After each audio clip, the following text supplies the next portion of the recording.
বন্ধুরা, আবার নতুন একটা দিন নিয়ে তোমাদের সামনে চলে এসেছি। আজকে বারে রবিবার, সানডে। তো সকাল থেকে ব্লগটা শুরু করতে পারিনি, যেহেতু আমি একটু ব্যস্তই থাকছি কদিন ধরে।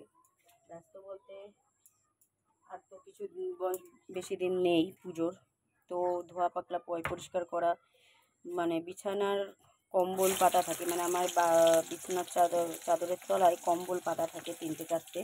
তা প্রতিদিন ওই একটা একটা করে কম্বল ধুতে হচ্ছে, তারপরে কোটো কাটা পরিষ্কার করা, বোতল পরিষ্কার করা, ঘর বাড়ি পরিষ্কার করা, এই করতে করতে সময় চলে যায়। ওই জন্য তাড়াহুড়ো করে আর ব্লগটা শুরু করা হয় না।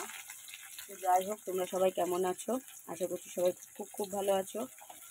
কেউ ভিডিওটা স্কিপ না করে পুরো ভিডিওটা দেখতে থাকো। দুপুরে রান্না বসিয়ে দিয়েছি। আজকে সানডে মানে স্পেশাল কিছু, সেটা তোমরা জানোই। আবার অনেকের মনে হবে আমরা খুব বড় লোক, সবসময় মটন খাই, চিকেন খাই, এ খাই, ও খাই, রাইস খাই, কত কী খাই। এটা অনেকের মনেই আসবে যে আমরা তো খুব বড় লোক, অনেক টাকা আমাদের। তো যখন নিরামিষ খাই, যখন সিদ্ধ খাই, যেরকম কালকে সারাদিন আমাদের সিদ্ধ ভাত খাওয়া হয়েছে, তার আগের দিনকে যা খাওয়া হয়েছে তোমাদের সাথে তো শেয়ার করেইছি। মাছ কিনে আনলে মাছ হিসাব করে আমি রান্না করি, যাতে 2 দিন হয়ে যায়। সে 500 মাছ আনুক আর 1 কেজি মাছ আনুক আর যাই আনুক, আমি একটু হিসাব করে চালাই। সবার মতন ওই রাক্ষসের মতন গোপ গোপ গোপ গোপ গোপ করে খাই না, অনেকেই আছে এরকম। সবার কথা বলা ভুল, সরি। তো ওরমভাবে খাই না, আমি একটু হিসাব করে খাওয়ার চেষ্টা করি। তো যাই হোক, করলা ভাজা করছি, যেটা আমার জন্য। আর কীভাবে বলছি দাঁড়াও।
ভাতটা উপর দিতে গেছিলাম, উনুনে ভাত করে নিলাম। তো যেটা বলছিলাম, হবে হচ্ছে এই যে করলা ভাজা, যেটা আমার জন্য হবে। আর হবে পুঁই শাকও কাটা ধোয়া কমপ্লিট।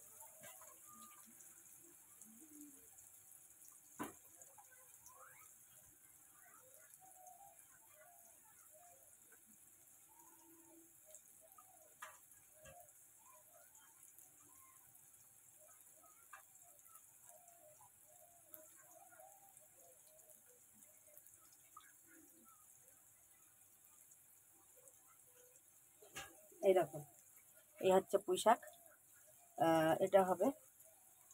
আর হবে লাল লাল ঝাল ঝাল মটন করব, একটু কষা কষা করেই, কারণ ঝোল ঝোল কর্তামশাই খেতে ভালোবাসে না, তার জন্য কষা কষা করে মটন করব। আর হচ্ছে পুঁই শাক আর করলা ভাজা, এই হচ্ছে আজকে লাঞ্চের মেনু।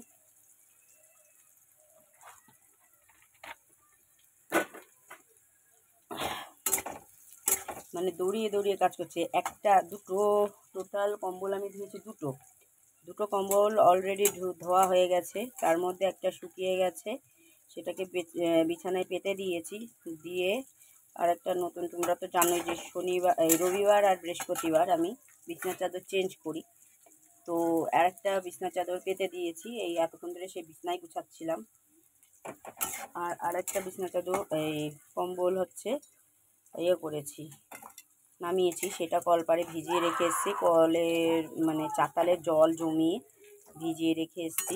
ওই ধুলোটা নোংরাটা ধুয়ে গেলে তারপরে সার্ফ দিয়ে আবার ভিজিয়ে রেখে দেবো, কলপাড়েই ভিজিয়ে রেখে দেবো। তো একটু পুঁই শাকটা বসিয়ে নিই, তারপরে আমি ওইদিকে যাবো আর কি ওটা করতে। তো যাই হোক, করলা ভাজা আমার হয়ে গেছে। দিচ্ছি হচ্ছে যে 5 ফোড়ন, যেটা মানে পুঁই শাক বসাবো তার জন্য। এই দেখো করলা ভাজা। অনেক তাড়াহুড়ো করে আমাকে রান্না করতে হয়, কারণ মেয়ের খাওয়ানো ব্যাপার আছে, স্নান করানো আছে। তোমরা তো বোঝোই, সব একা হাতে একাই করতে হয় আমাকে। কি বাবা?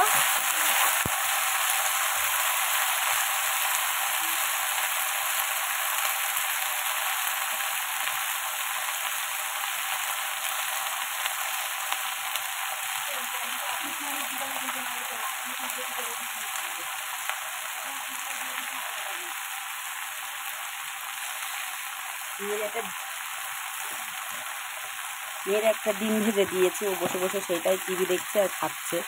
ডিম ভাজাটা একটু খাই। সকালবেলায় খেয়েছে দুধ আর রুটি, তারপরে আর কিছু খাওয়ানো হয়নি। ওই জন্য আমি দেখলাম একটুখানি ডিম ভেজে দিই, সেটা একটু বসে বসে খাই।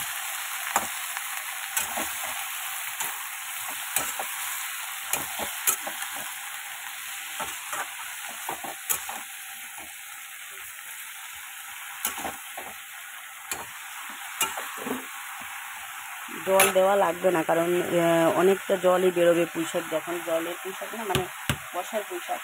তো একটুখানি মানে হলেই, নরম হয়ে গেলেই জল বেরোবে, সেদ্ধ হয়ে যাবে এতেই।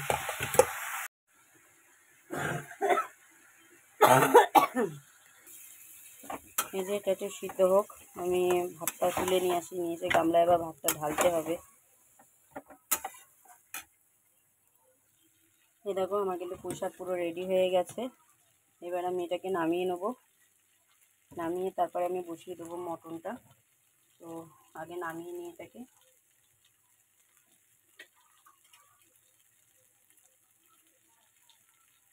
মটনটা করলে আমার রান্না অলমোস্ট রেডি হয়ে যাবে। ভাত তো হয়ে গেছে, উনুনে করে নিয়েছি।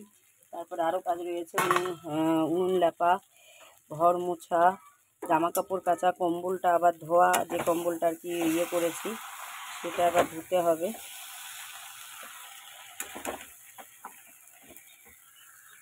তো আগে পোশাকটা নামিয়ে নিই।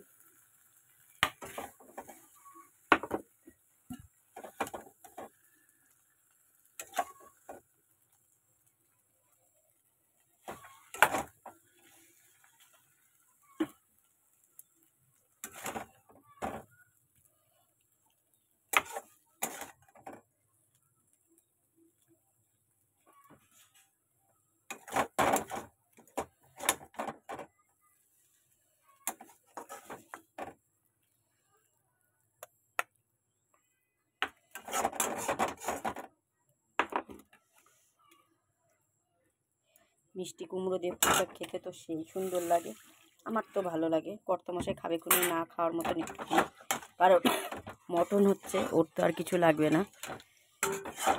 শুধু দুঃখের বিষয় মেয়েটা আমার একটুখানি খাবে, কারণ ও পছন্দ করে না ওটা। তো এই যে কড়াই গরম হয়ে গেছে, দিয়ে দিচ্ছি তেল পরিমাণ মতন।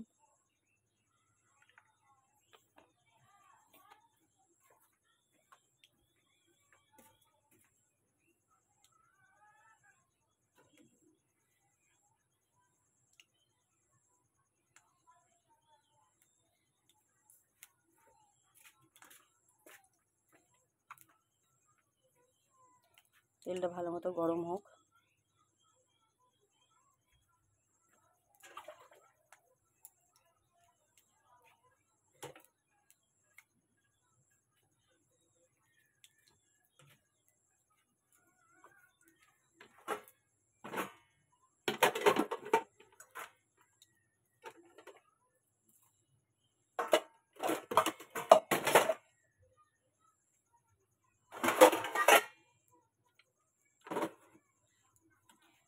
আলুটা ভেজে নেব।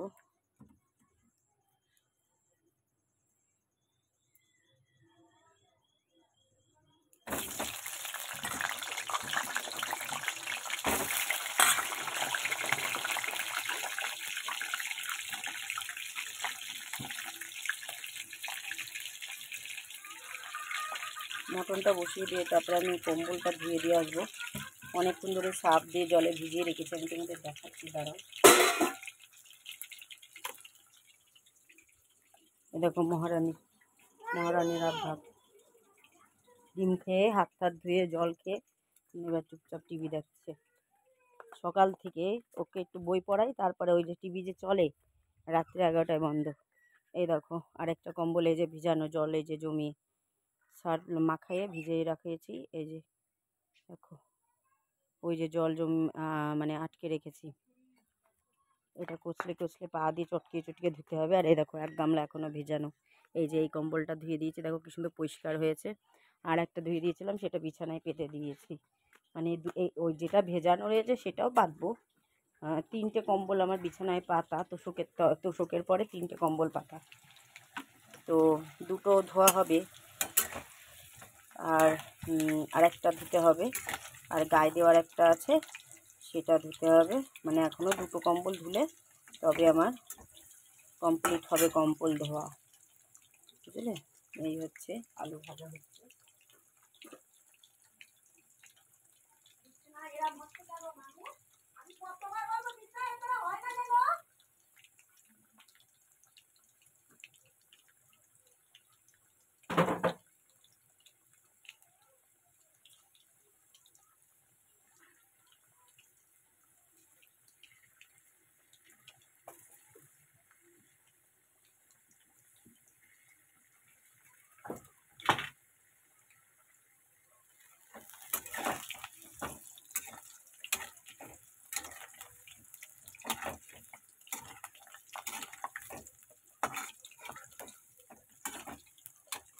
চার পিস আলু দিয়েছি, বেশি আলু দিইনি। এইটাই বড়মশাই বলবে আলু দিয়েছো কেন।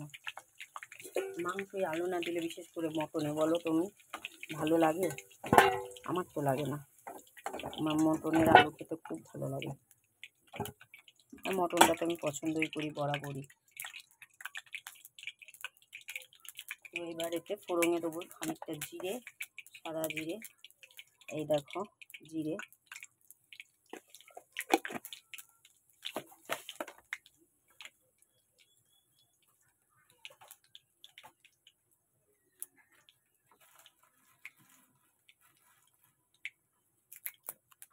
তেজপাতা,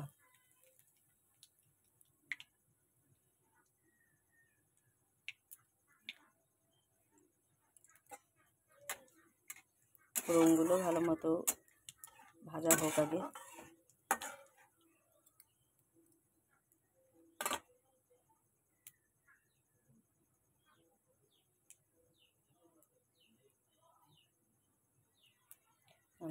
লাল লাল হয়ে গেছে, এবার দিচ্ছি এই যে পেঁয়াজ কুচি আর টমেটো।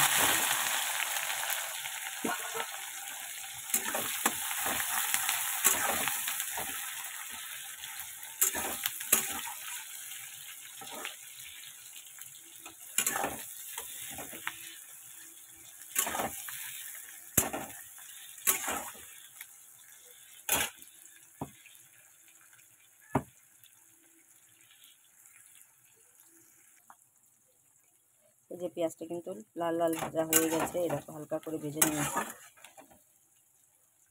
এবার দিয়ে দেবো মশলা এখানে আছে এরকম জিরে, আদা, শুকনো লঙ্কা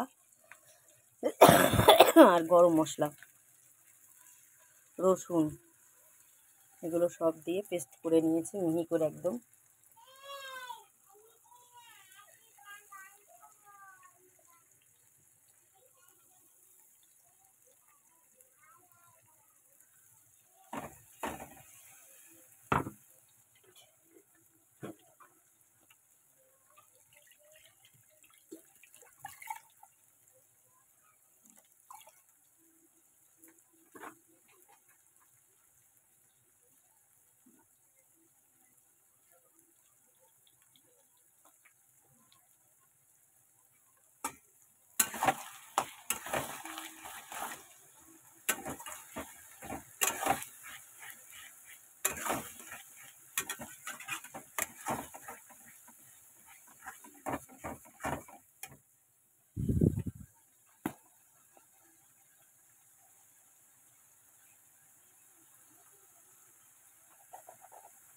দিয়ে দিলাম হলুদ,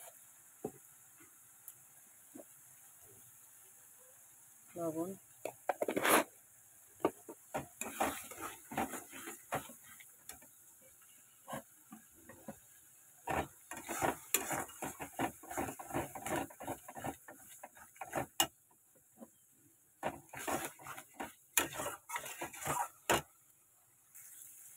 হয়ে গেছে মশলাটা, মশলায় তেল ছেড়ে দিয়েছে কষানো। এই যে মটন মানে টেংরি, হ্যাঁ অনেকে তো ভাবছে বাবা 1000 টাকা দামের মটন খাচ্ছে, হ্যাঁ কী অবস্থা, এদের কী বড় লোকেরা, অনেকেই তো এই যে মটন মানেই টেংরি, আমাদের বেশিরভাগ সময় টেংরি মাথা এইসবই নিয়ে আসে, ঠিক আছে।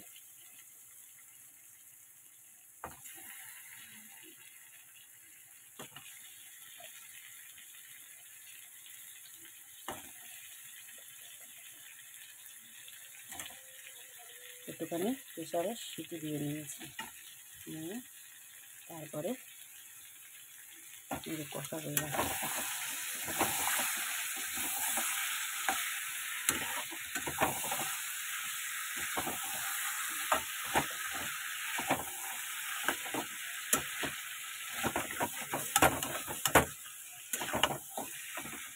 এবার দিয়ে দেবো কয়েকটা, দেখো রসুন গোটা, যেটা কর্তা মশাই খুব ভালো খায়, রসুন এভাবে দিয়ে দিলে পছন্দ করে।